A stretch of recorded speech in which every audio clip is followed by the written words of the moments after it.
मित्रांनो नमस्कार. खुश आहात ना? नेहमी पॉझिटिव्ह राहा, नक्कीच खुश राहाल. मित्रांनो, जगण्यातील वेदना कमी करायच्या असतील तर 3 गोष्टी शिकल्या पाहिजेत. काहीही आपलं नाही, काहीही आपलं नव्हतं आणि काहीही आपलं राहणार नाही. या जगात येताना काही आणले नव्हते आणि जातानाही काही नेणार नाही.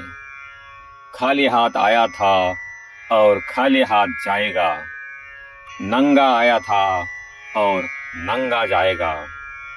जीवनात एकट्या आत्म्याशिवाय आपले असे काहीच नाही आहे. तसेच आपण जोपर्यंत जिवंत आहोत तोपर्यंतच आपल्याला आपल्या शरीराची काळजी घ्यायची आहे.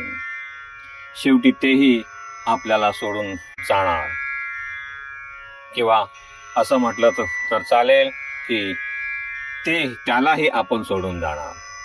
म्हणून मित्रांनो, जन्मल्यापासून मरेपर्यंत सद्गुण, सद्विचार आणि सदाचार आत्मसात करा. विश्वास ठेवा, तुमचे जीवन नक्कीच सुखात, आनंदात आणि ऐश्वर्यात जाईल. व्हिडिओ आवडला तर लाईक, शेअर, कमेंट आणि सबस्क्राईब करा. धन्यवाद.